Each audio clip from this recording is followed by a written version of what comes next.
Hello and welcome to Func Prog Sweden, number 3 this year from the studio in Stockholm.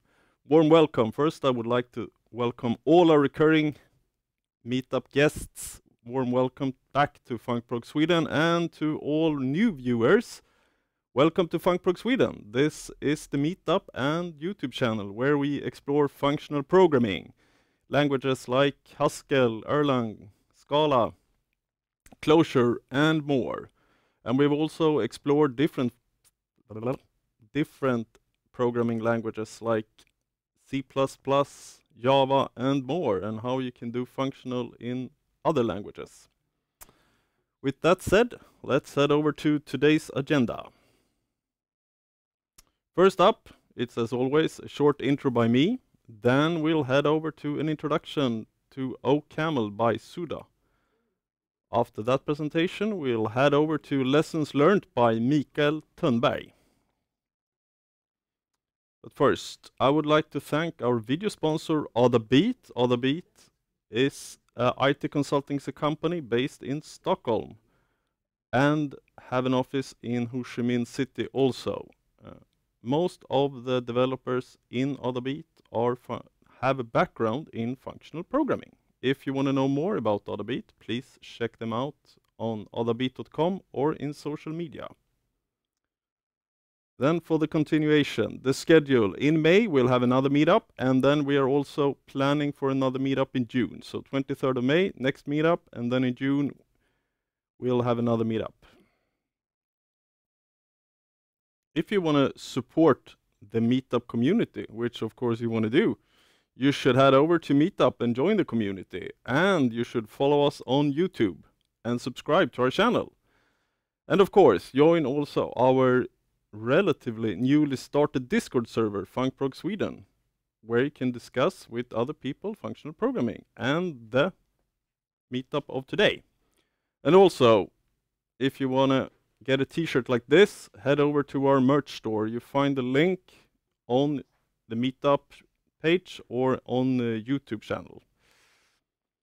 If you have questions during the presentation, you either shoot them in the chat of YouTube, or you head over to the Discord server and shoot the different questions you might or might not have. With that said, let's start. Let's head over to our first presenter, Sudha. Hello, Sudha, and warm welcome to Func Prog Sweden. Hello, Magnus. Can you hear me all right? Yes, we hear you all right. Great. Thank you. Thanks for the invite. I'm happy to be here. Yeah, warm welcome. And I suppose you can see my screen as well now. Yes, we can. We see your screen nice Great. and well. Great. Okay. Good evening. Yeah, I think it's evening for everyone. Yeah, good evening, everyone. Thanks for the invite, folks at Func Prog Sweden. It's great to be here. So today, what I'm going to talk about is an introduction to OCaml. I know that most of the people who are listening to this have some background in functional programming, and you have been doing functional programming in different languages. So what I'm going to try to do today is to convince you why it's a good idea to check out OCaml, even though you may not intend to do serious programming with OCaml. So that said, let us start. So first, who am I? I am a software engineer and team lead at Teradus. The Teradus is this open source software company where we do all things OCaml. We work on the OCaml compiler, we work on the OCaml platform, and the ecosystem as well. Right. So I have been personally hacking on OCaml since 2019. So it was in the late 2019 that I joined the team, Multicore OCaml team at IIT Madras, which is a university located in Chennai, India. So before that, I was a technology associate at a finance company called Northern Arc Capital.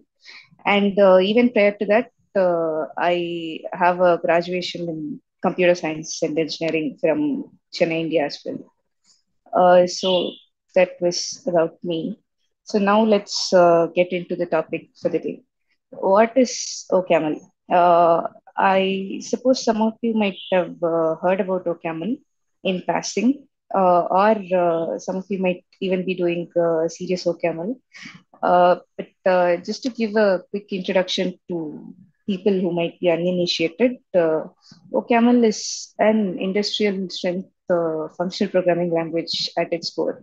So it is derived from the meta language family of languages, which includes other languages like standard ML and so on. One unique thing about OCaml is that it also supports imperative and object-oriented programming. Although they are not the most popular features of OCaml, they are features that make OCaml a pragmatic and a more practical language for day-to-day use, right? So the next thing you might ask me is, do people actually use OCaml? So I know that oftentimes functional programming has this reputation of being academic or sort of historic languages which are used for very niche things, which might be true in some cases, but it is also true that OCaml is used in the industry quite a bit. Right. So these are some of the examples, and this is not an exhaustive list by any means. So just to give you some picture, Chain Street has been doing OCaml for more than a decade now, I believe. All their trading systems are written in OCaml. Uh, so if you look at the Tezos blockchain, their entire code base or the major part of it is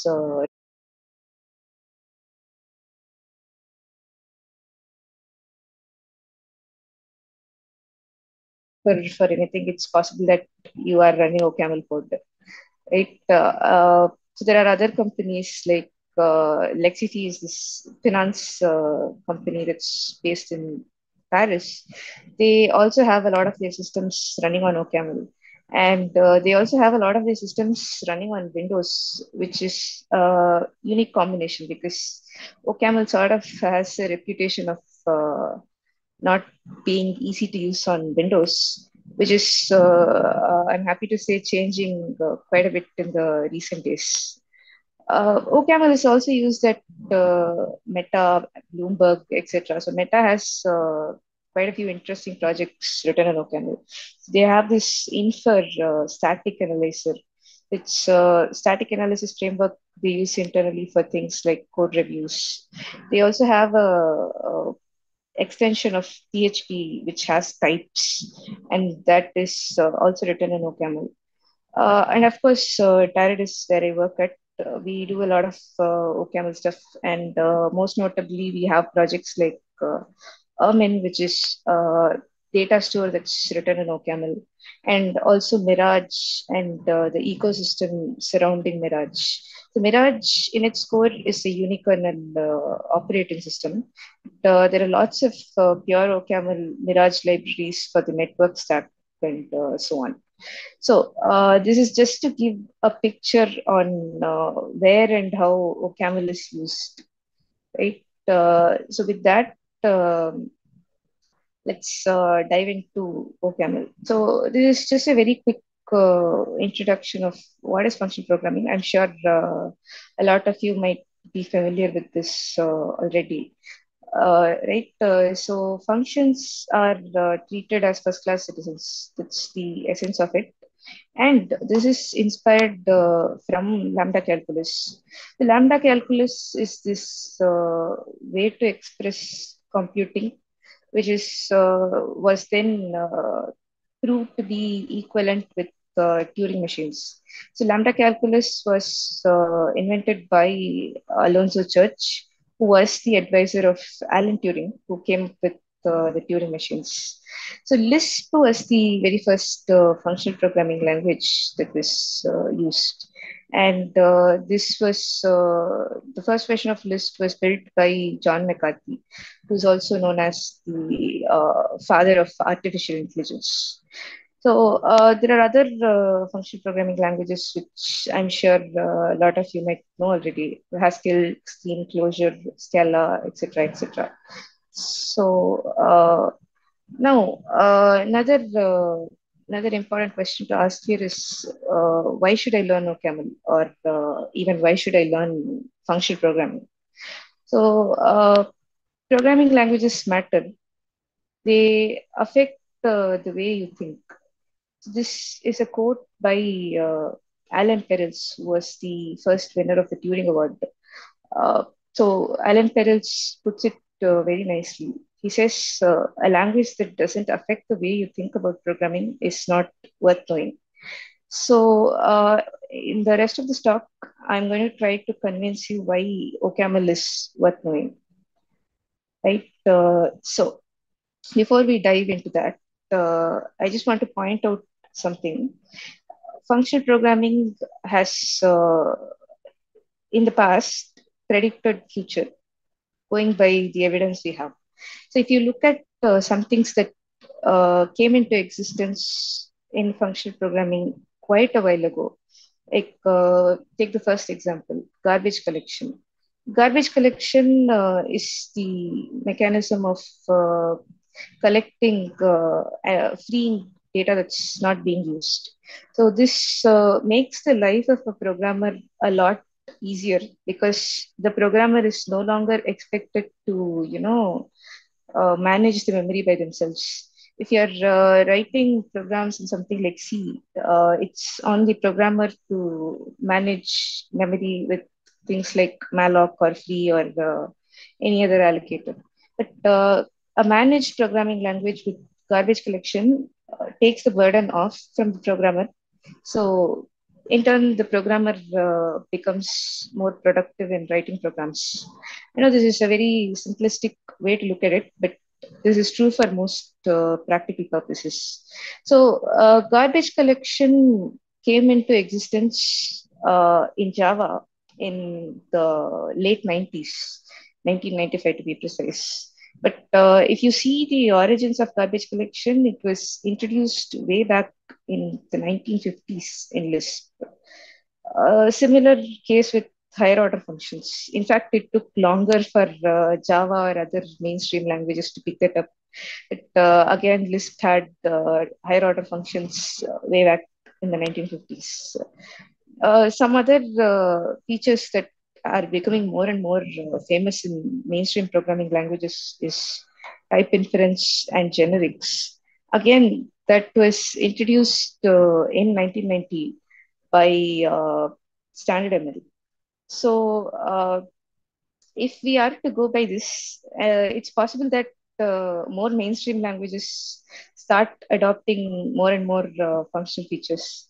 So, not only functional programming makes you think better about the way you write programs, it might also be useful in the future when you're writing mainstream languages like Java or C++ or C Sharp or Go and whatnot. So the next question is why OCaml? Now that we are sort of convinced why functional programming is worth knowing. So let's step back a bit and ask ourselves, who are we writing programs for? Of course, programs are going to be run in machines, and we have all sorts of architectures in the machines that are going to be used in different places. So your Linux machine might have a different architecture. Your Mac has a different architecture. You're running your code on a server that again has a different architecture. But all those details are abstracted out to us by this wonderful software called the compiler. But end of the day, the program you write is going to be directly read by humans. They might be your co-workers, they might be your collaborators you're working on with your project, might be your friends. So whoever it is end of the day humans who are going to read the program. So it definitely makes sense for us to optimize the human interaction part of programming. So OCaml or even functional programming in general lets you write elegant programs. We'll see how. So some of the notable features of OCaml are these. Very quickly, uh, OCaml, in its essence, encourages immutability. Of course, there is room for mutable code. As I mentioned earlier, OCaml allows imperative programming, but that's not the norm. That's more of an exception for some sort of writing efficient programs or other use cases where it's unavoidable. It's definitely not the norm. OCaml also supports algebraic data types and pattern matching on the algebraic data types. It, of course, supports higher order functions. It has this type inference system based on the Hindley-Milner type inference system. So, what that means is the compiler is going to take care of the types for you. So the programmer is not expected to, give the types to the program. It's the other way around. On top of all these nice things we get from the functional programming world, OCaml is also good for systems programming, surprisingly. We'll see why later in the talk. Uh, and in addition to that, OCaml also has a performant garbage collector. So, in essence, the programmer need not worry about uh, memory management. The collector takes care of it for you, and it's also performant, so you don't see any notable performance degradation due to having a garbage collector. Right. So let's see all these features one by one. First is immutability. So by immutability, what we mean is variables do not vary, right? This might be counterintuitive for someone who's used to doing imperative programming, but I promise you, you will never want to go back from this if you get used to this. Uh, when variables don't vary, it also means that there are no side effects. Side effect in the sense there are no changes to the state of your program, and this means that uh, debugging is a lot easier. That's the essence of it. I'll show you an example how. So let's say we have a list and we want to find the length of a list, right? Let's say we are writing a program in Python to do that. What would we do? We uh, have this variable length which is initialized to 0. And to find the length of the list, all you have to do is loop through the list and increment the value of length as you traverse through the list. So once you have gone through all the elements, you get the total length of the list and done. It very simple. So how do we actually do it when you don't have mutable variables? Because if you see, we are actually changing the value of length in every iteration. So to do it in a functional way, what we would do is we would recurse through the list. So this is where pattern matching comes in handy, right? So you match the list with two possibilities, right? One possibility is that the list is empty. If that is the case, the length of the list is 0, which is straightforward. So the other case is the list has some elements, right? And we don't know how many elements, but all we know is it has a head, which is X, and it has a rest of the list, which is XS. So all we have to do is we have to account for this X, which is the head. So that accounts for one element in the list, and find the length of the rest of the list, right? And this is going to give us the length of the list when we recurse through the entire list. If you compare it with the Python version, the idea is similar. The difference is what we do in the Python version is we traverse through the list using looping, where you start from zero, which is the start of the list, and go till whatever the length of the list is. We do the reverse of it here, which is we recurse through the list. But in essence, it's the same computation. So if you remember, I mentioned something about the type inference. If you see this type signature in the end, what it says is val length. So length is a function that takes in a list. So read this as Cote list. So it means so Cote is basically polymorphic type, right? So it can be any type. So what that means is your list can be a list of integers, or it can be a list of strings, or it can be a list of floats, or it can be a list of some more complex data structure. Doesn't matter, but it's a list, and the length of the list is going to return an integer. This was actually inferred by the compiler. So the powerful type system gives us this ability to infer type by the compiler. So we don't have to go through it. And more often than not, it's intuitive to see from the type what a function does, right? So this is the interesting part, right? Where you match the list with the possibilities. So the next bit is type system again. There are, of course, base types like integers, string, float, etc., etc. But OCaml also has nice ways to construct types on our own. So one of them is sum types, where you can specify n number of constructors that belong to your type. So let's say we want to encapsulate days of a week as a type. All you have to do is create a new constructor for every day.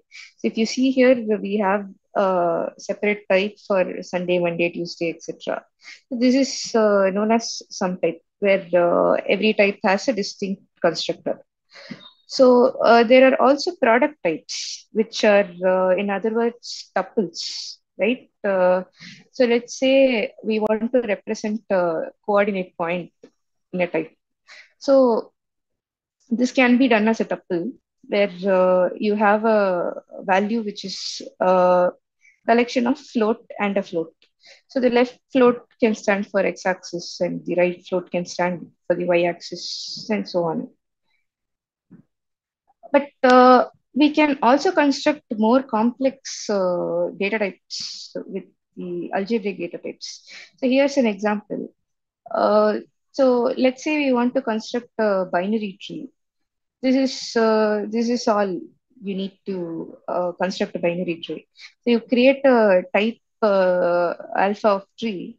What that means is your tree can store values of any type, and it has two possibilities, right? So the first one is the tree can be empty, which means it's a leaf, and the tree can have a node. What does the node have? So if you observe, this node is again a tuple, right? So it has one value that belongs to the node, and it also has the left subtree and right subtree, right? This is all we have to do to define a binary tree. How do we actually use this, right? So if you see the first example, one is a binary tree with just one node. So it has just the number one, and the left and right subtrees are empty, right? So we can use this as a building block to construct more complex trees. So if you see the second tree, it has two as the element, and it has one as its left and right subtree. It We can keep building more and more complex trees this way. But let's say we want to compute the height of a binary tree. How do we do this? Again, pattern matching comes to the rescue. So height of the tree, we can compute it by matching the tree with its two possibilities. One possibility is the tree is empty, which means the height of the tree is zero. It can also be a node, which means the node contributes to height one. And uh, uh, the next part is that to compute the height of the tree, we need the maximum of either the left subtree or the right subtree. So, which is what we do here. We get the maximum of the recursion. We compute both the height of the left and right, and we take the maximum value. So this, in the end, gives us the height of the whole tree. So there are more things we can do with pattern matching, right? For example, let's say we want to compute the pre-order listing of a binary tree. This is all. This is all we have to do. If it's empty, it means we don't have a pre-order value. If uh, if it has a node, it means we compute the value first and then compute the pre-order value of the left subtree and then the right subtree. Right. Similarly, the order changes for in order and post order, but the idea remains the same. So, what I'm trying to show here with this is that pattern matching makes it very easy for us to write expressive programs. Uh, so next comes higher order functions. So functions are treated like values in its core. So that means we can pass around functions as we pass around arguments usually. To give a small example, let's say we write a function multiply. It's an inbuilt function, but just to give an example, let's say we have a function multiply x5, and let's say we want a function double that just computes the double of a given value. We have to do is use just the first argument of multiplying. What that does to when you use double is that this double is again evaluated as multiply 2. So we would automatically get the argument multiplied by 2. So it's 2 here, so this is 4. Let's say if it's 10 here, it's going to be 20. So this this gives us nice way to reduce code duplication. So there are more higher order functions. So one of the commonly used higher order functions is compose, which is basically just the mathematical compose where you apply one function first and then apply the result to another function. So compose fgx, where f and g are two different functions or two separate functions. So, and x is an argument. It is just f of g of x, right? To have a real example, let's say we have a function double that we saw earlier. We have another function square, which is just a square of an integer value. So let's say we want to compute the double of a value and then square it. All we have to do is use this compose function to compose these two separate functions. This gives us the ability to write more powerful functions like, say, map. Map is a well-known function programming construct, I'm sure. So map, in its essence, gives us the ability to iterate through the list without looping through it, right? So if you take a function f, and in this case, I'm taking a list L, it need not necessarily be a list. It can be any collection, right? So what we do is we just recurse through the list and apply the function f to every element of the list. This returns us a returns us another list which has the applied values of every element of the list with this function f. So this gives us the ability to write more complex things and express more complex things with simple functions like map, fold, etc. Right. So that was a quick overview of the different features of OCaml. Let's also see some other things that are inbuilt, right? Garbage collection for one. So OCaml comes with a performant garbage collector. It has been extensively benchmarked and tested. Uh, like I mentioned earlier, there are lots of performance sensitive applications written in OCaml. It's very important that the garbage collector is not a source of bottleneck for this. So, what the garbage collector does is that it uses a generational scheme. What does it mean? It means there are two heaps where we can allocate values. There is one major heap which is larger in slice, and there is a minor heap which is quite small in size. By default, it's something like 2 MB, so it's not that big, but it works because as we saw earlier, a lot of OCaml code is purely functional, which means most of the values are not long lived. So that means they are collected quite soon. So the small minor heap gives us the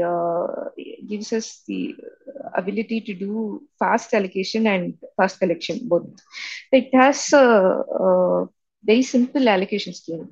All it needs to do is it has to increment one value to allocate some value in the minor heap.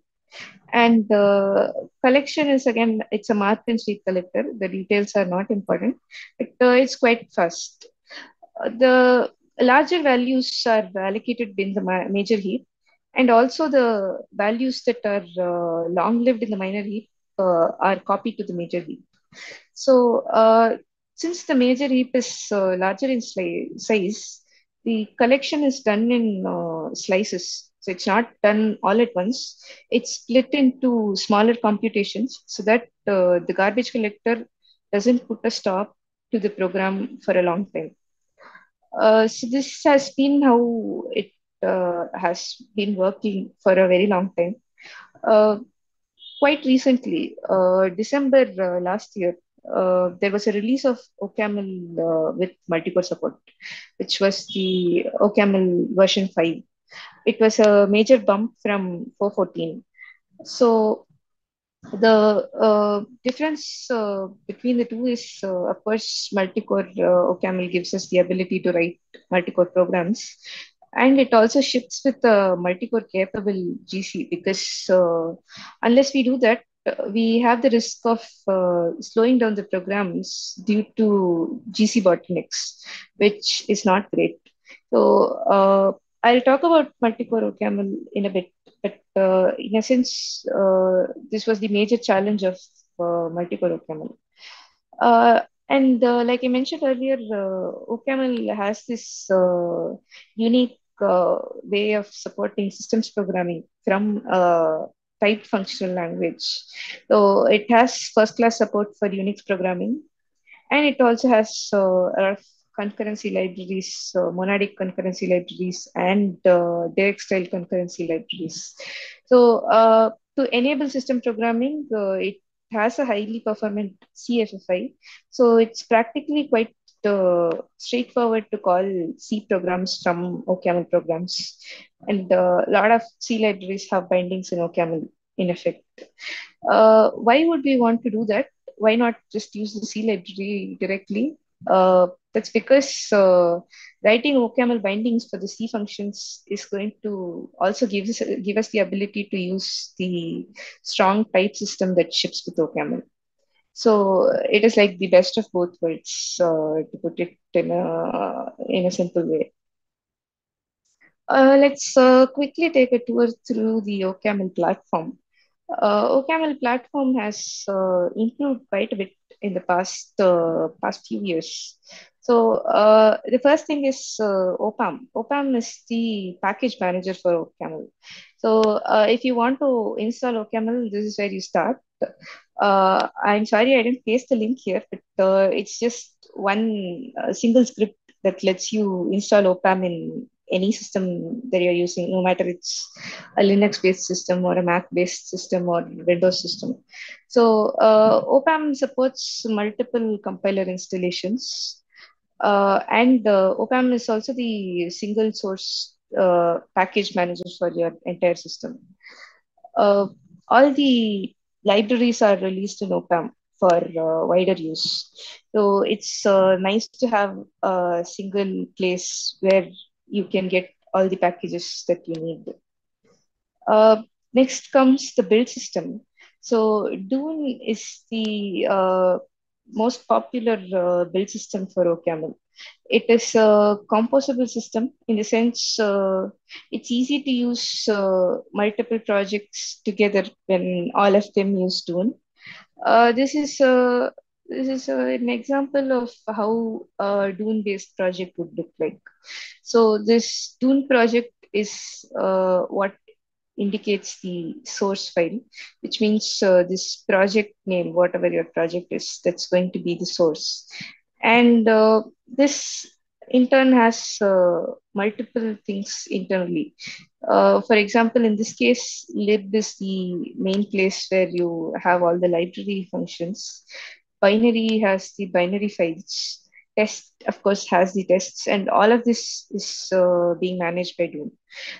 If you observe, there's also this package named at OPAM, which is the file that goes into the central repository of OPAM. So OPAM and Dune, in a sense, work together to provide a seamless build experience. So another important tool is UTOP. To me personally, it was quite useful as a learning tool. So UTOP is a nicer top level, right? I hope this is visible. Yeah. So this is a more nicer top level than the default one that ships with the compiler. In a sense, this handles concurrent requests and such. So this is basically a REPL, which is a nice way to just experiment with stuff, especially when we are starting out. Uh, there are more tools to improve your developer experience. I'm not going to get into all of them, but some of them that are quite useful are one is Merlin. Merlin is this code completion tool that we usually have in things like IDEs. When, for example, you use Java with Eclipse, those kind of mature IDE systems. So Merlin gives us the ability to do that. Uh, that's actually quite nice when you're working with large projects, right? And there's also OCaml format that does code formatting in a uniform way. So it's both easier to read and it's also easier to maintain. There are a lot more tools part of OCaml platform. I would encourage you to check out if you're interested. So I'll talk about Multicore OCaml very quickly. OCaml 5 is the first version of OCaml that added support for parallelism and concurrency. First, let me try to define what I mean by parallelism and concurrency. So, by concurrency, what I mean is overlap computations, right? So, let's say we have two different computations, A and B, happening. When they are concurrent, it means A and B happen in an overlap fashion where A gives up control, B takes over, B gives up control, A takes over, and so on. There are various schemes of doing this, but leaving that aside, the essence is that it's not the case the computation B starts only after computation A is over. It's possible to do both in interleaved fashion. So that is what I mean by concurrency. Parallelism is when they run simultaneously, right? The two computations we have are A and B. So if they run on two different CPU cores in a machine, it means they are running in parallel because they are happening in the same time.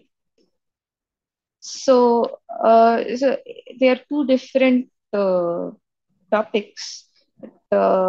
They work together to write scalable applications. To give a very quick history of Multicore OCaml, it started in 2014 at University of Cambridge, and then a lot more people joined in. People at OCaml Labs at Cambridge, IIT Madras at Chennai, India, and folks from Taradis at Paris. It was a collaborative effort with the core development team of OCaml, who are also distributed across the world.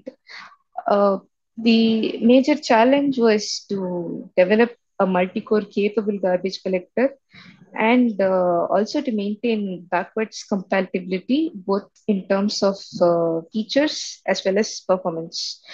Uh, OCaml made the choice of having one single runtime and one single garbage collector for both sequential programs as well as parallel programs.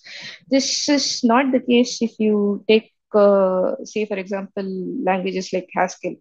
Haskell has two different runtimes, right? One for parallel multi-core programs and another runtime for sequential programs, which is very useful if we want the optimized versions for both, right? So the runtime sequential runtime is optimized for sequential programs, and the parallel runtime is optimized for parallel programs. But this sort of increases the burden of maintaining both runtimes at the same time. So OCaml made the choice of having one single runtime. So what this meant was it's important to have backwards compatibility both in terms of performance and in terms of the features available in the sequential version of OCaml, because there are lots of performance sensitive applications running on OCaml today in the sequential version of OCaml. So for all those applications, they shouldn't take a huge hit in terms of performance when they switch to multi-core OCaml. This was the reason on the emphasis of backwards compatibility. So OCaml 5 was released quite recently in December last year, like I mentioned earlier. So if you're interested what this means, I definitely encourage you to check out all the nice things that ship with OCaml 5. Uh, but very quickly, the major features are domains for parallelism and effect handlers for concurrency. So domains are basically heavyweight threads. They're heavyweight because they have a minor heap of their own, right? And they are also mapped one-on-one with operating system threads, which are key threads. A new domain, when you create it, it runs in parallel with the domain that created it. And the domain interface in itself is very simple. It only has spawn and join for creating and destroying new domains. It has atomic operations so that they are safe to be executed in a multi-core context without races. And it also has local storage for quick access of some things that we might want to use only in a particular domain or thread. Uh, the other nice feature that ships with multi-core OCaml, regardless of whether we want to run it on a single core or multiple cores, is effect handlers for concurrency. So think of effect handlers as something like exception handlers, but only that uh, they have the ability to be continued later with with a delimited continuation, which means you provide a value to the continuation to be continued at a later point. So this is quite a simple idea, but it gives us very powerful abstractions for writing concurrent programs. If you're keen to know how this happens, I would definitely encourage you to check out the various examples we have with writing concurrent programs using effect handlers. So this was the major features that shipped with Multicore OCaml. I unfortunately don't have the time to go through the details in this talk, but I definitely encourage folks who are interested to check it out. With that, I think I've said all that I wanted to say in this talk. I'm happy to take any questions if there are any.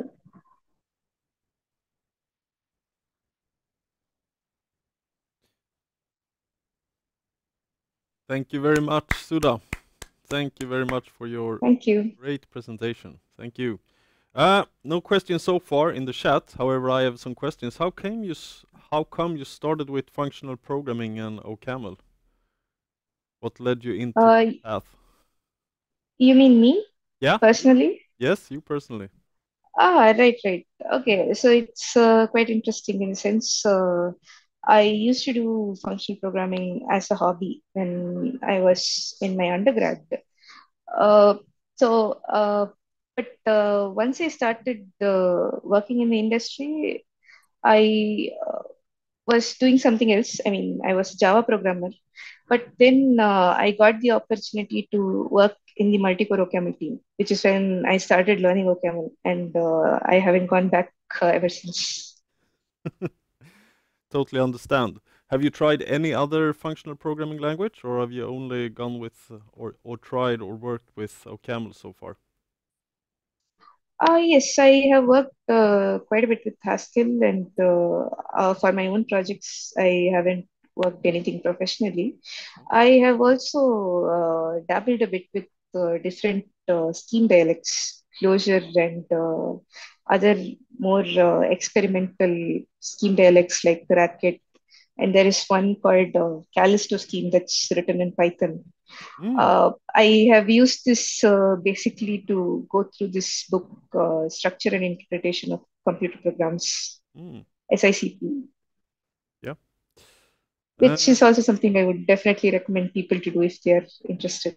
Yes, I have one question.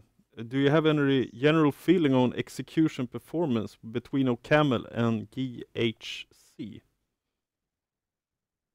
And GHC. Yeah, I don't know either what GHC stands for. GHC is Glasgow Haskell Oh, compiler. yes, it is. Yeah, that's an interesting question.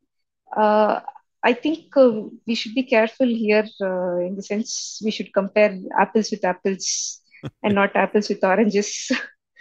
So GHC in its core is a lazy language. OCaml is not. OCaml is an eagerly evaluated language. So that is one major difference. There's something called computer languages benchmarking game, which was started for similar reasons. So it's a suite of different benchmarks that are written in a lot of programming languages. I'm sure we can find GHC and OCaml there.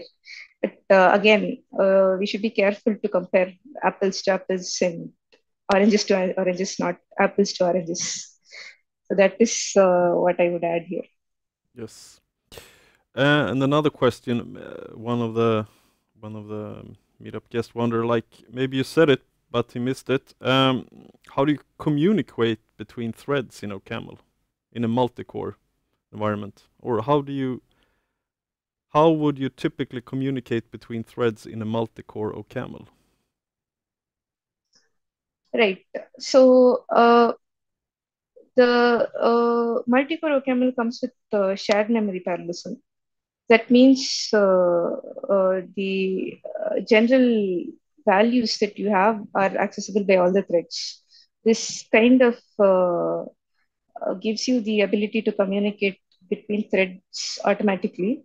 But we have more concurrency abstractions that are built on top of the compiler. And all of them have communication channels. Like, so for example, there is this library we built called domainslib, which gives us features for nested parallelism. And we have something called channels there, which you can imagine as something similar to ghost channels or GHC's MBars. So some of these things are specific to the concurrency abstraction we use. But one topic of research has been how to generalize this for all the different concurrency abstractions we have. And we have made some progress on that with, again, effect handlers.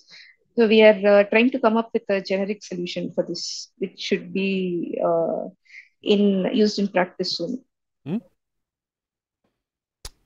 Thank you again. Thank you very much. And also to the audience and everyone, we'll share all the links. You had like a nice presentation. I saw it, the link online. So we'll share it. We'll publish the links and everything once we're done with the stream, so everyone can see your presentation and any other links you have. Sudha, you said you had like a link to some of the compilers, I think, and we'll share them also. Again, thank you very much for your presentation.